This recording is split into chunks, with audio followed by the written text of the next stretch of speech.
también suelen ser encasillados junto con los aires, vamos a decir, pero no son aires. Aquí está el famoso metamizol dipirona, ¿sí? Entonces la dipirona es un fármaco muy utilizado, que no es un aire. ¿Por qué se lo encasilla con los aires? Porque sí, inhibe la COX igual que los aires, pero no es clónico clásico, ¿sí? También inhibe canales de calcio, lo cual hace que tenga un efecto relajante muscular muy importante. También libera óxido nítrico, también es agonista de receptores opioides e incluso tiene efectos sobre receptores de cannabinoides. Por eso es que como analgésico y antipirético es mucho más potente que todos los aires que hemos visto, ¿sí? Y normalmente cuando llega un paciente a la emergencia y está con dolor intenso, con fiebre y no hemos tenido resultados normales, suelen administrarle dipirona, ¿sí? Y con eso se estabiliza. Tal vez el nombre comercial que han debido escuchar de la dipirona es el famoso dioxadol. El dioxadol tiene dipirona, ¿sí?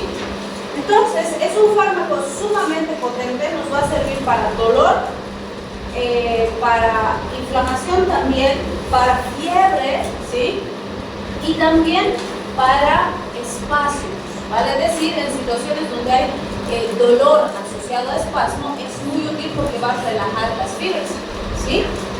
En nuestro medio todavía se usa muchísimo, sobre todo en los servicios de emergencia. Y fíjense, un nombre comercial muy popular en ciertas épocas fue el de Novalgina, ¿sí? Donde el paciente decía, me he tomado Novalgina y he controlado el dolor. Entonces, sí se usaba bastante con ese nombre.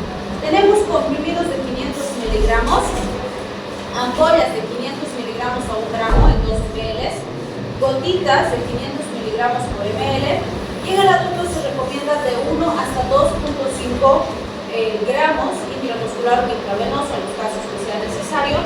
Se puede dar cada 6, cada 8 horas por vía oral también cuando se necesita. Cuando se administra el inyectable es sumamente importante que el paciente esté de cúbito, es decir, que esté recostado, que hagamos un control de signos vitales constante y que la administración sea lentita, porque fíjense, por este efecto sobre los canales de calcio y el óxido nítrico, la presión arterial tiende a bajar. Si lo hacemos de forma muy brusca, le podemos producir un síncope al paciente y el paciente se desmaya, ¿sí? Por vía oral se recomienda de 1 a 2 comprimidos cada 8 horas, puedo darle cada 6, puedo darle cada 12, puedo darle solo PLN, va bien. En los niños la dosis es de 10 a 15 miligramos kilogramo dosis, también cada 6, cada 8 horas o PLN. En el caso de darle las gotitas, es una gotita cada 2 kilos. Esto es bien importante, porque el dioxador en gotitas normalmente lo reservamos para cuando ha fracasado el paracetamol, ha fracasado el ibuprofeno, entonces le damos dioxador. Es mucho más potente. Hay que tener cuidado porque por la potencia que tiene, la mamá tiene la tendencia a querer usar mucho dioxador, mucha dipirona, ¿sí? Entonces hay que decirle, no mamá, este fármaco es más peligroso solamente cuando todo lo demás no ha funcionado, vamos a usar, ¿sí? Y como es una gotita cada 2 kilos, por ejemplo, si mi pacientito pesara 10 kilos, le voy a dar solo 5 gotitas, ¿sí? Si pesa 20 kilos, le voy a dar solo 10 gotitas, o sea, la mitad. Es más bajita la dosis que del paracetamol, del ibuprofeno, que se va a ver más adelante, ¿sí? Es muy importante tener cuidado y no abusar de la dipirona. Y aquí un punto importante, fíjense cuando hablamos de sus efectos adversos, se han visto reacciones anafilácticas leves que no son comunes, pero cuando se presentan pueden haber síntomas cutáneos, mucosas, disnea, algunos síntomas gastrointestinales, pero son básicamente infrecuentes. En las reacciones severas sí se ha visto urticaria, angioedema, broncoespasmo, arritmias cardíacas, hipotensión y shock circulatorio en casos graves y sobre todo si se administra muy brusco, por eso la recomendación de administrar lentito cuando se administra al paciente, ¿sí? Las displasias sanguíneas podríamos decir que esta es la razón de que hoy en día se esté quitando la dipirona de varios medios en varios países. De hecho, la institución que controla la dispensación vende fármacos en España y en la Unión Europea, por ejemplo, ha prohibido el uso de dipirona hace varios años, ¿sí? Y recién con esto de que las redes pues, mandan información rápida y demás, recién algunos están haciendo alerta diciendo de guay, hay que quitar la dipirona y no sé qué, pero estas contraindicaciones y efectos adversos sí existen desde hace muchos años, ¿sí? Normalmente nosotros usamos el metamizol solo en las emergencias y va muy bien y con poco efecto adverso, pero en otros lugares como Europa, donde tienen tanto adulto mayor, han usado bastante también sus servicios de emergencia y con el paciente en casa. Entonces han empezado a tener mucha agranulocitosis. La complicación más común y peligrosa es la agranulocitosis. Y esa es la razón por la que en muchos países se está dejando de usar dipirona, porque sí hay una incidencia muy alta de agranulocitosis y complicaciones a nivel hemático por dolor, ¿sí? En nuestro medio se sigue utilizando, pero nada raro que si usamos de forma inapropiada y empezamos a tener más incidencia de estas complicaciones, pues también se limite su uso en nuestro medio. Por el momento se usa con normalidad, ¿sí? Bien, hasta ahí tendríamos entonces analgésicos, antiinflamatorios y demás. Ahora vamos a entrar a hablar un poquito de los farmes o ARMES. ¿Qué dijimos que eran los farmes? Hemos dicho al inicio del capítulo, ¿no?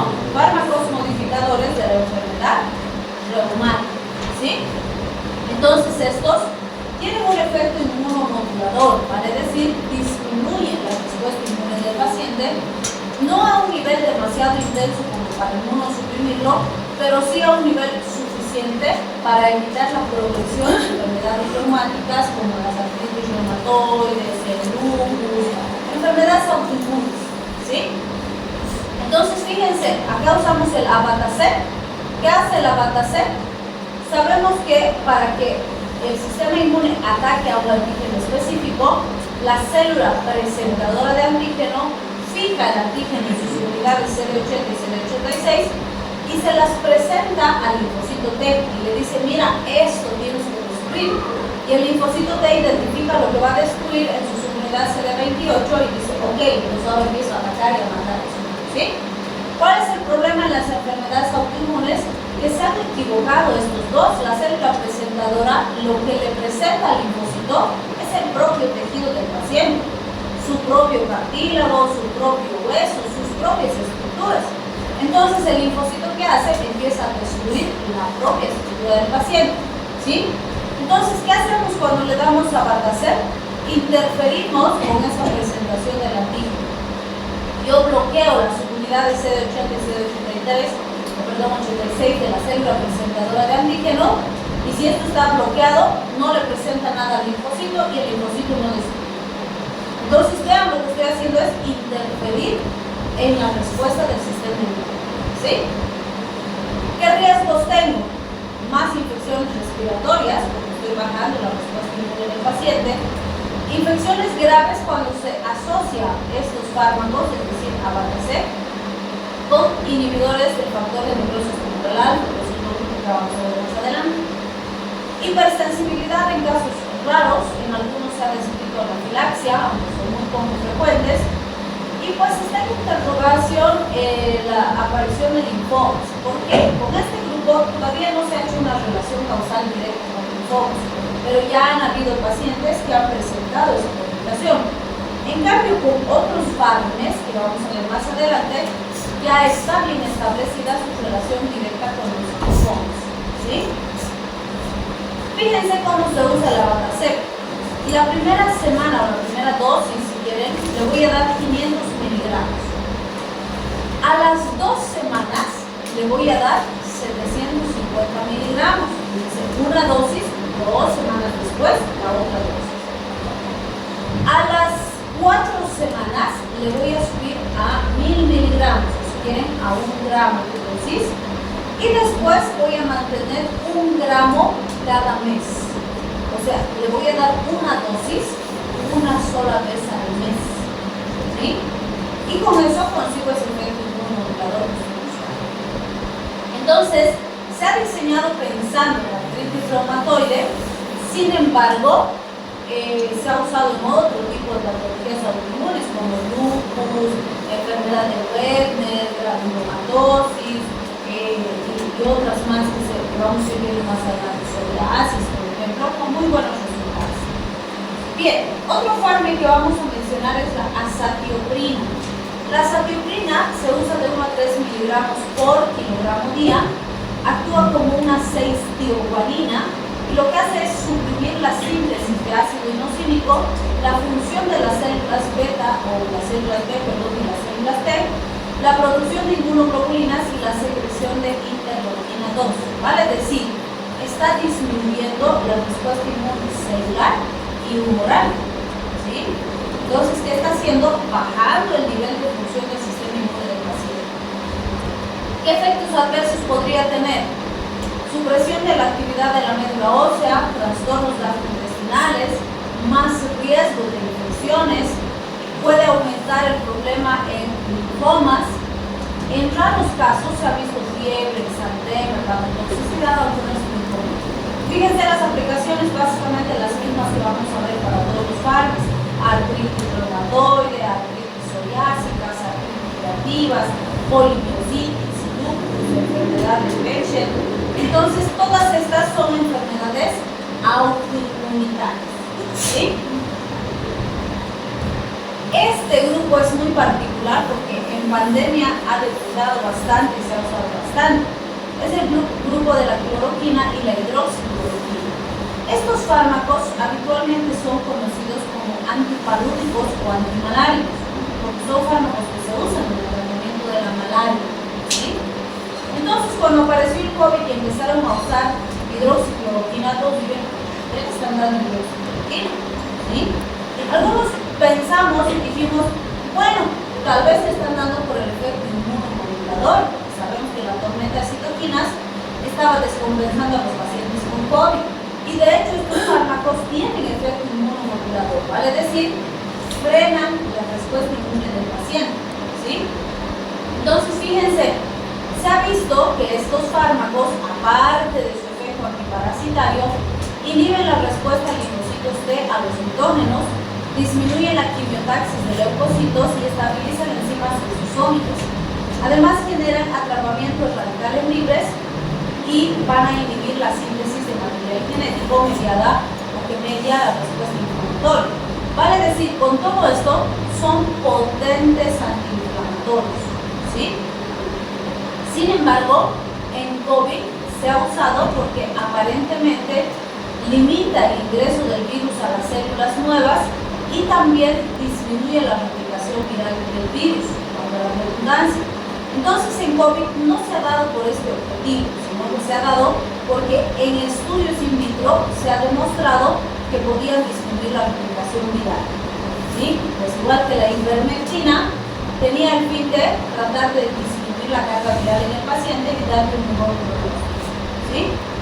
Bien, y cuando se pretendía usar el COVID sin tener evidencia de que realmente sirva para inmunomodular al paciente, los reumatólogos fueron los que dijeron, usen hidroxicloroquina sin miedo.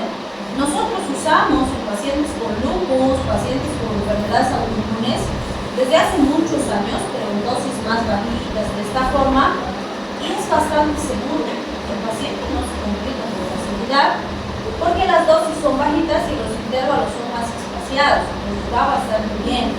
Y si pudiéramos disminuir la carga viral en el paciente con COVID, el pronóstico cambiaría drásticamente, ¿sí?